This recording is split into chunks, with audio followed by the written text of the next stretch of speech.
Good evening, and welcome to the Ogden City Council meeting for October 16th, 2012. Let the roll call reflect that all council members are present with the exception of Councilmember Wicks, who is asked to join us shortly.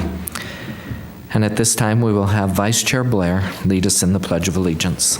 Please rise.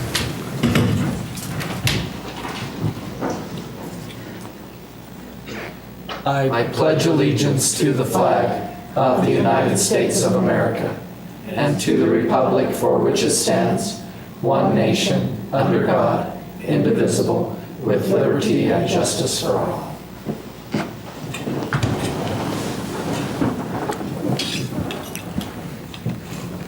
Thank you. And we will now have a moment of silence.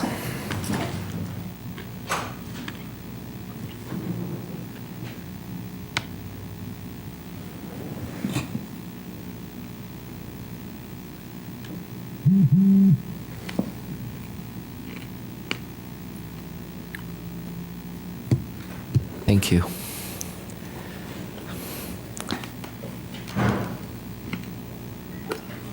First on the agenda, or next on the agenda, is approval of minutes, and first is the minutes of the work session of April 24th, 2012. Councilmember Van Hoosier. Chair Garner, these minutes are correct to the best of my recollection. And next are the minutes of the special meeting of May 8th, 2012. Councilmember Wicks. Thank you, Chair Gardner. I have reviewed those minutes, and those are correct to the best of my memory. I will make a motion that we adopt the minutes. I second it. We have a motion from Vice Chair Blair and a second from Councilmember Stevens to approve these minutes. All in favor? Aye. Any opposed? Thank you. Next on the agenda is an item of common consent. This is to set a public hearing for November 13th, 2012 for the South Oakcrest Drive street name change. All in favor? I'll make a motion to approve that. We have a motion from Councilmember Gochner and a second from Vice Chair Blair to approve setting the public hearing for November 13th. All in favor? Aye. Any opposed? Thank you. Next is new business, and the first is a process for city contributions to new development projects.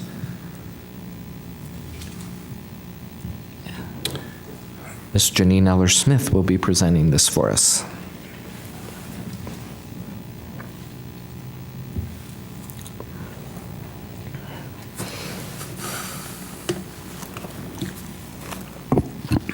Thank you. This resolution came about as a discussion that we've had with council members over city contributions to development projects under the state statute, section 10-8-8-2. You may recall back in September 26th, we had a discussion about the proposed development at 17th and Washington, and in fact, that matters on the agenda tonight as well. And in proposing this development, the administration indicated that they wanted that an incentive for the developer was necessary to allow the development to occur at the site that was proposed. There are two methods authorized under state code that allow for city participation. The first one is under Title 17, which is governs the redevelopment agency. Normally under those provisions, there's either an urban renewal project area, economic development project area, or community development project areas that are created through a long drawn-out process and involve approval from taxing entity committees for allowing tax increment to be pledged towards development projects. Those tend to take quite a long time to put together. There's a lot of staff time. There's a lot of notification required under the statute to meet all of the statutory requirements. There's also a section for direct city participation under section 10.8.2. And when we initially discussed the 17th in Washington, the administration indicated their initial thought was to propose it as a community development project area, because there was relatively a small amount of money that was going to be involved in the participation from the city, the incentive, that they felt like the 1082 process would be more efficient and a better way to go. Under that 1082, the city is authorized to appropriate funds for any purpose that promotes, and I'll quote, the safety, health, prosperity, moral well-being, peace, order, comfort, or convenience of its citizens. So essentially, the city can appropriate funds for almost anything as long as it's going to be a benefit to the community. The statute does establish a process for this type of appropriation if it's done outside of an annual budget process, and it requires a study to be completed if it's done outside an annual budget process. And you can consider both tangible and intangible benefits when you're making this appropriation. During the 17th and Washington project discussion, some council members felt that the council should establish criteria under which appropriations under this 1082 statute should be made, and to establish a clear process that would be followed in the future so that we would be consistent down the line if this a similar proposal came forward. So council staff worked with the city attorney's office to develop this process, which is set forth in the proposed resolution. And let me see, can you stick this up here?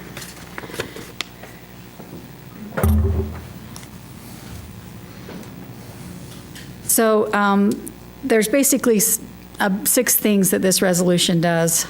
First, it's limited to redevelopment, economic development, or community development projects. So it doesn't apply to any and to the way that the council appropriates funds for arts grants or other financial contributions to other organizations that we may do through contract. It establishes general criteria for development projects, and these are criteria that the community and economic development staff already use and to evaluate projects, whether it's an RDA project or other city participation project.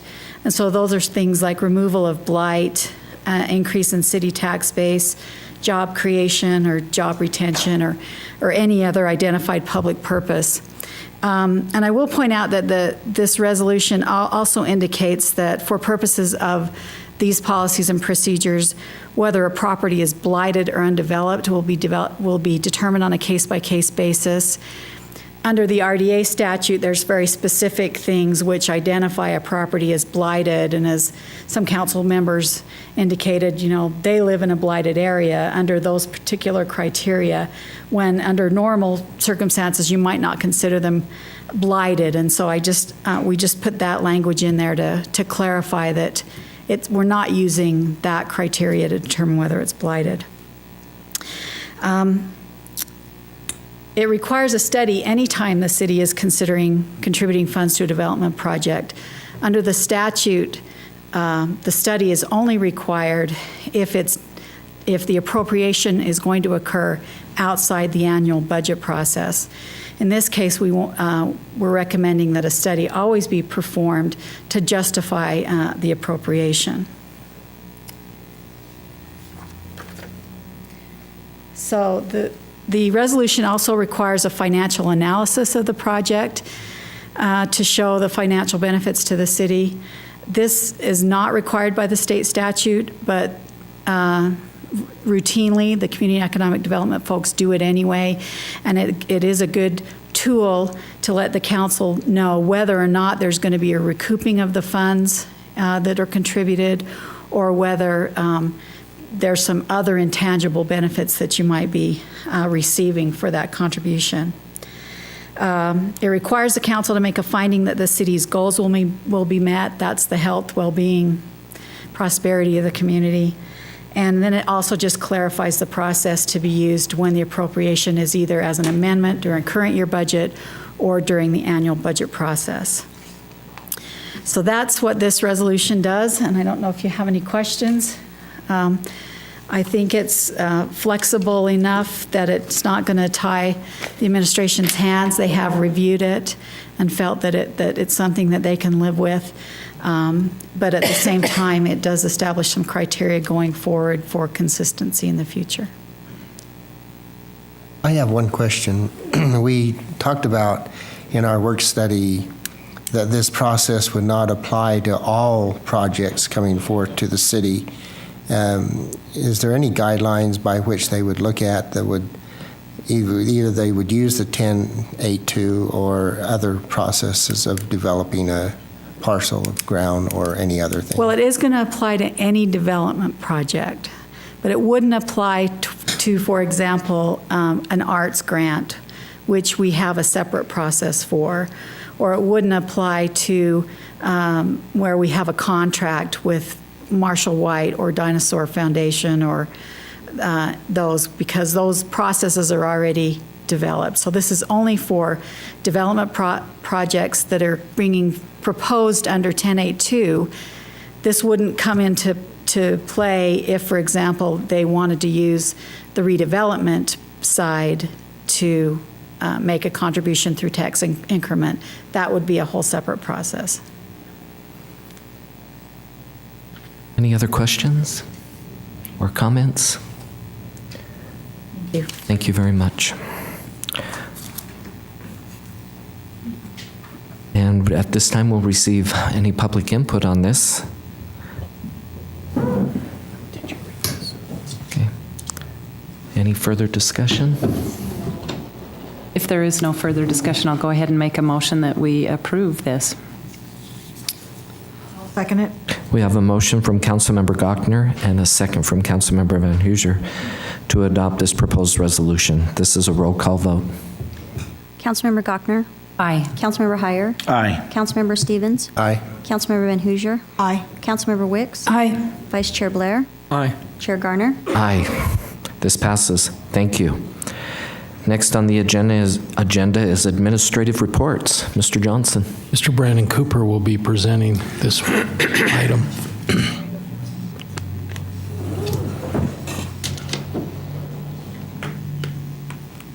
Mr. Chair, members of the council, good evening. This item dovetails with the previous item, which is the consideration of Resolution 2012-24, adopting the study and approving the participation agreement for the 17th and Washington project. The study is the study which is required under the Utah State Code -1082, which was mentioned previously, which sets forth the determination of value and the purpose of the appropriation. So that study has been conducted by city staff. And we've also been in negotiation with the developer on the project that has requested city incentive, and that has been memorialized in the participation agreement, which is part and parcel to the study as well. The project located on the corner of 17th and Washington Boulevard being here, 17th being here. It's 0.83 acres, which it actually is not the entire boxed-in area, but only a portion of it in the northeastern corner. The boxed-in area is an area shown for the purpose of demonstrating where the existing buildings currently sit, and I'll explain that in a moment.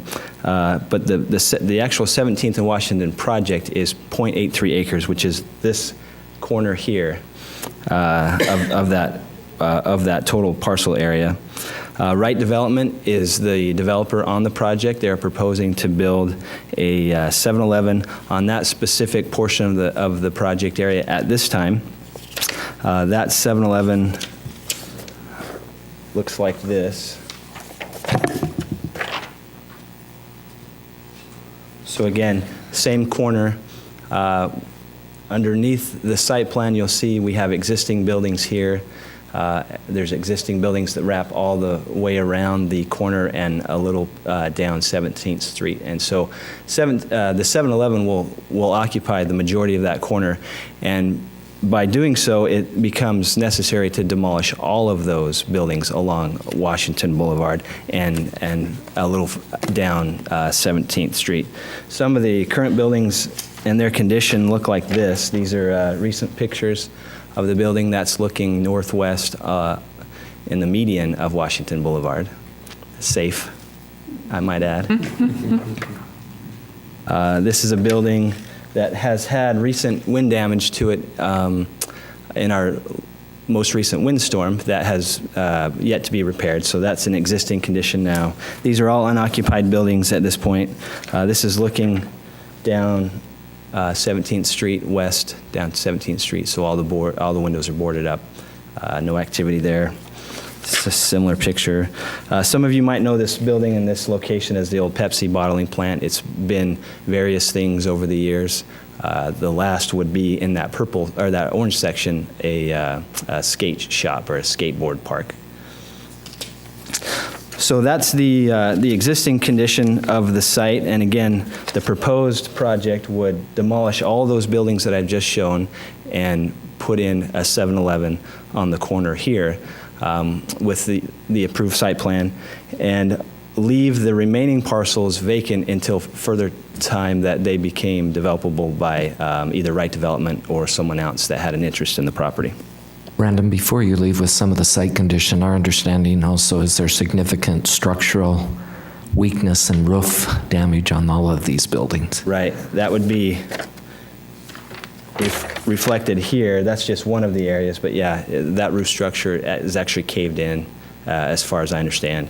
And so, yeah, there's substantial issues with the building. At times, these older buildings become cheaper to demolish and redo than they are to renovate. And so I think that's how the developer has approached it. So that's a summary of the project. In terms of the reimbursement agreement, which is before you this evening, we've negotiated an incentive with Right Development to assist in some of the pre-development costs, such as demo and those type of things, which is such the case in redevelopment. In this area specifically, we tend to have this problem reoccurring to where older buildings need to be vacated to make room for newer buildings, and there's typically a gap in that process that the market can't absorb in the retail prices. And so we get into these negotiations. We've negotiated with Right Development an incentive of $100,000, which has been memorialized in the reimbursement agreement. Essentially, that $100,000 is to be paid over a 5-year period, 2014 to 2019 tax years. And there's certain conditions that the developer will need to meet in order to receive that payment, if approved. The initial condition of the first payment would be that obviously they construct the building, the site, as approved by the Planning Commission and the city. In addition to the certificate of occupancy, that the project would be free of liens and that they would occupy the building with the intended tenant. Again, 7-Eleven is a tenant to the building with Right Development owning the building and leasing it to them. So they would have to construct the building, get a certificate of occupancy, and actually lease the building to 7-Eleven and have them occupy the building. After that's occurred, then they are eligible for the initial payment. Subsequent payments after that are also based upon certain conditions that need to be met, and primarily they are the proof of the payment of property taxes on that specific part of the project. If those conditions are met, then the first payment would be scheduled to be paid January 31st, 2015.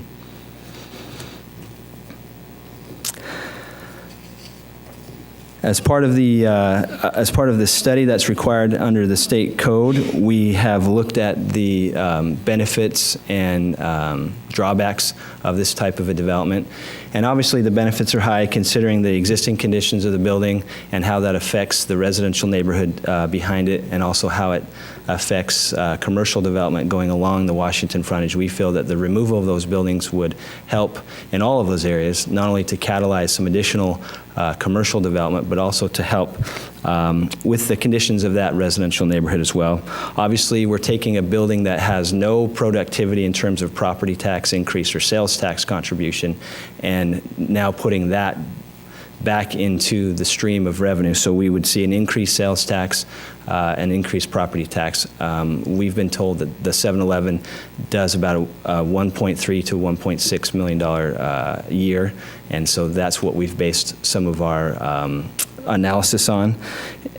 We see that we get most of the $100,000 incentive back in the form of property tax increase and sales tax payments in the first 5 years. So it's pretty much a wash in terms of incentive given and revenues back.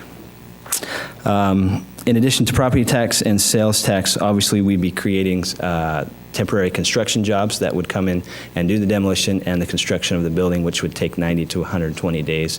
And then 7-Eleven plans to hire 8 to 12 part-time / full-time folks, so we would realize some of those jobs as well.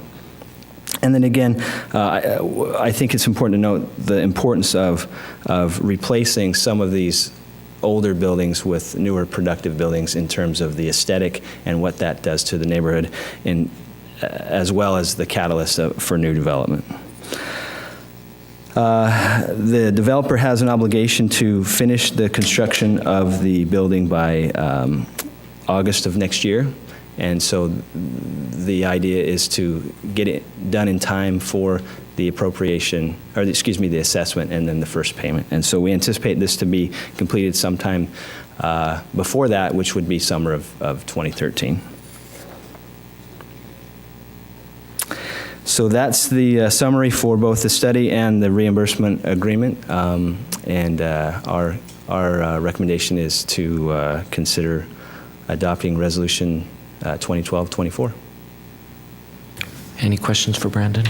I just have one question for you. I know we've had a lot of discussion about this, and this one's a little bit dicey, but on the corner of Washington and 28th Street, there's a Maverick going in. They had to demolish a building. Did they get any sort of incentives or assistance? They didn't. And it's a good question. Unfortunately, every seller is different in terms of what the sales price, what the value of the building is versus what the market is for that new development. Obviously, Maverick and 7-Eleven would be similar markets, and so you would think that they would have the same parameters. I don't know what the Dodge dealership sold for. Obviously, demo costs would be similar to what demo costs would be here because of the size of the building and the site. So it wouldn't necessarily be an apples-to-apples comparison, but it's a good question. I don't know the terms of that deal. But they didn't receive any sort of incentive to. Right.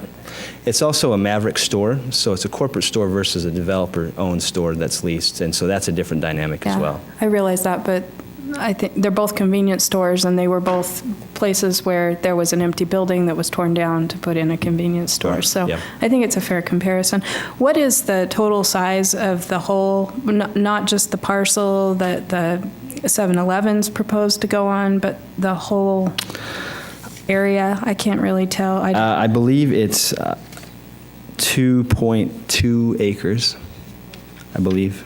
So in an ideal world, would a 7-Eleven be the highest and best use for a parcel of that size in that area?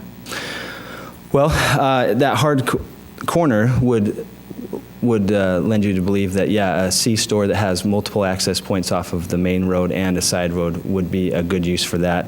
And then going south towards Perry Street, it's logical to think that some additional retail can connect there.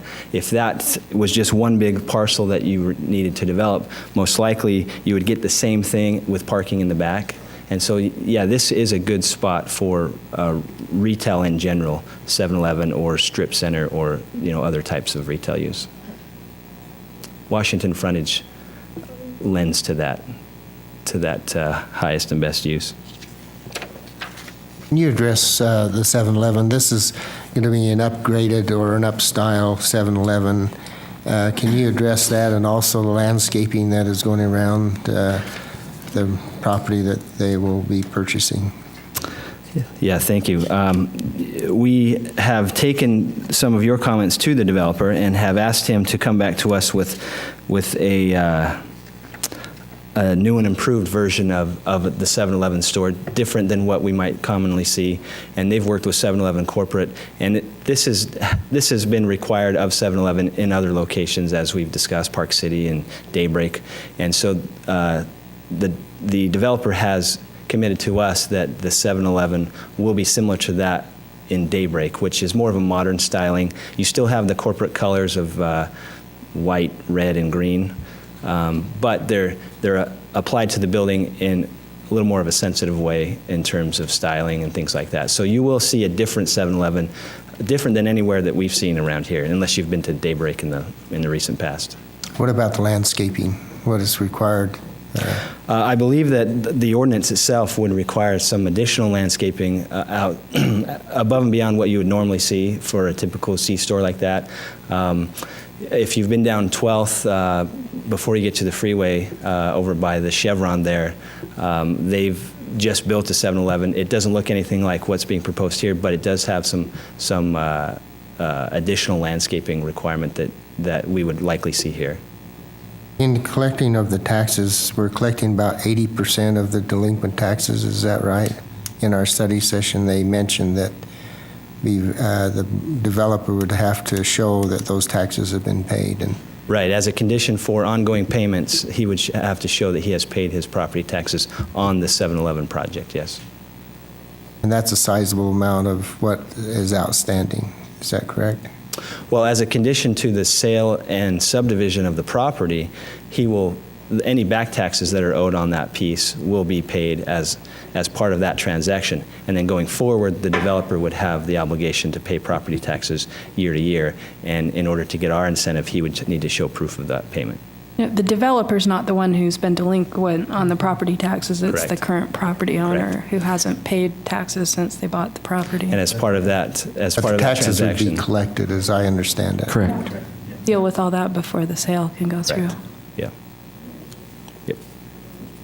Okay. Questions? Any other questions? Thank you, Brandon. Mr. Chair, we have a proposed substitute ordinance for you. Resolution, Janine Eller-Smith will present that to the council. Thank you.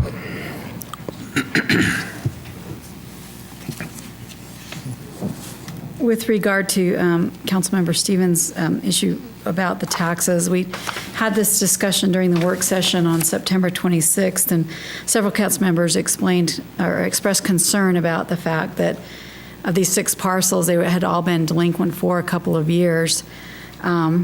So we did a little research and verified, in fact, that our own city subdivision ordinance requires that before a property can be subdivided, which these 2 parcels on the corner would be, taxes have to be paid.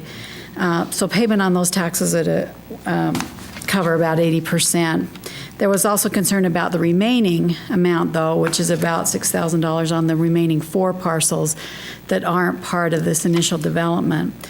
And so we're proposing a substitute resolution to kind of address that issue on the other taxes.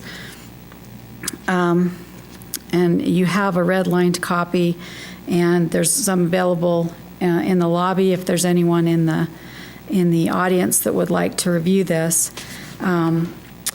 But I've just added some language indicating that this $100,000 that's going to the developer is to facilitate demolition, and that the adjacent properties benefit from this demolition. And then we've added language in paragraph 2 under the resolution, the resolves under the resolution, that the participation and reimbursement agreement is approved and subject to all future necessary required approvals, and subject to the developer's good faith efforts to clear the tax delinquencies on all the properties directly or indirectly benefited, and that includes the remaining 4 properties. Because the city does not have any contractual relationship with the owner, nor does the property or the developer at this time, we can't legally require them to do that, but the developer has agreed that he would make an effort to encourage the current property owner to pay those other taxes. So we would recommend you substituting this proposed resolution for Resolution 2012-24. Questions about the substitute resolution? Okay, thank you. Mr. Chair, with that presentation, I would move that we would accept the substitute language that adds that explanatory verbiage. Second.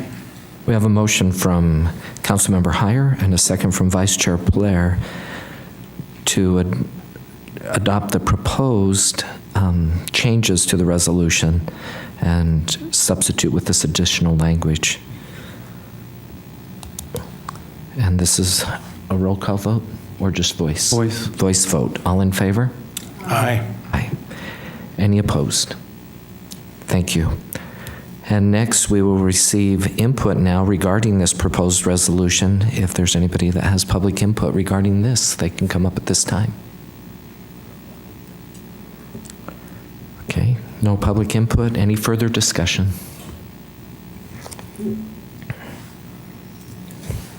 Mr. Chair, I would move that we accept Resolution 2012-24 as it's been presented. I second it. We have a motion from Councilmember Heyer and a second from Councilmember Stevens to adopt proposed resolution 2012-24. This is a roll call vote. Councilmember Heyer, Aye. Councilmember Stevens, Aye. Councilmember Van Hoosier, Aye. Councilmember Wicks, No. Councilmember Gochner, Aye. Vice Chair Blair, Aye. Chair Garner. Aye. This passes. I'll give the reason for my no vote. It just, I have a real hard time giving somebody $100,000 to develop a 7-Eleven when we have somebody else just down the road who, on their own dime, demolished a building and built a convenience store, in the same area. And, I realize that it is taking care of an area that needs some help and that the building has some significant blight issues, but I just can't support putting the funds towards a development that ultimately ends up with just a convenience store on the corner. So that's the reason for my no vote. Thank you. Next on the agenda, Mr. Johnson, is storm drain revenue fund refunding bonds. Thank you. We have our financial advisor, Mr. Cody Eater, here to enlighten us. We also have Michael Goodwin of our staff here also. I think he's singing harmony tonight, so. I'll try to enlighten you. The proposal before you is to refund a series of bonds that were issued in 2008 for the purpose of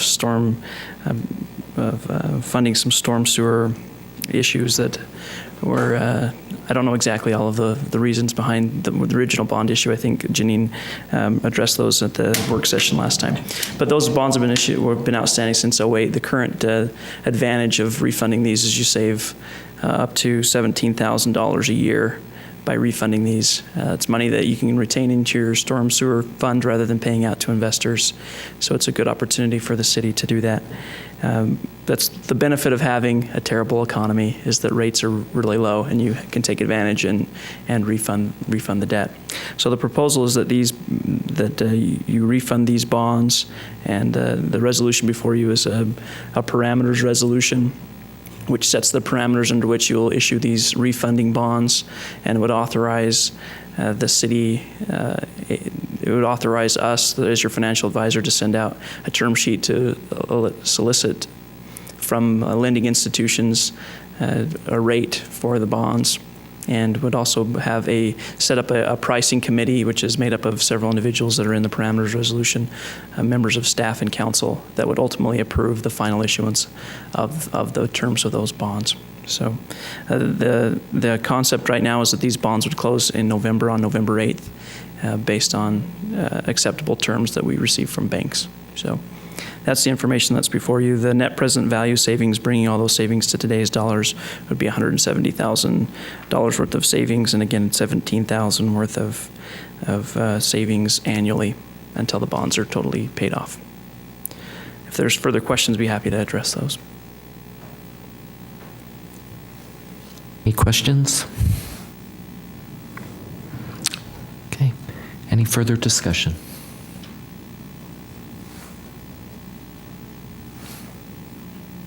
Motion?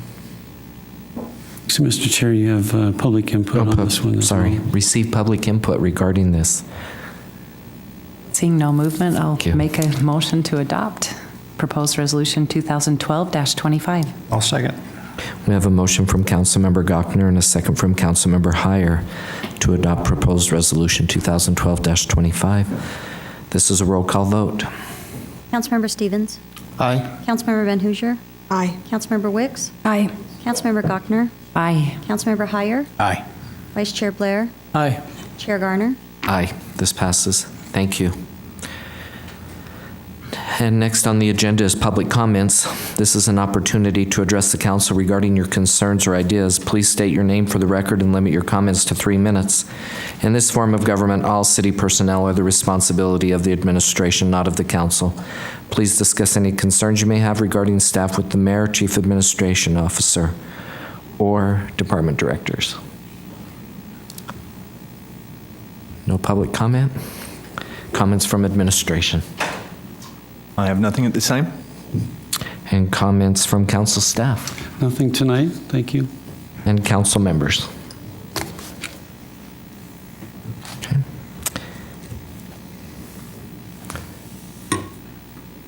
Motion to adjourn. I'll second it. We have a motion from Councilmember Heyer and a second from Councilmember Wicks to adjourn. All in favor? Aye. Any opposed? This will adjourn now. As a reminder, there's a city council work session will be held immediately following this meeting, and the purpose is to have council mayor discussion and to discuss council business. Thank you.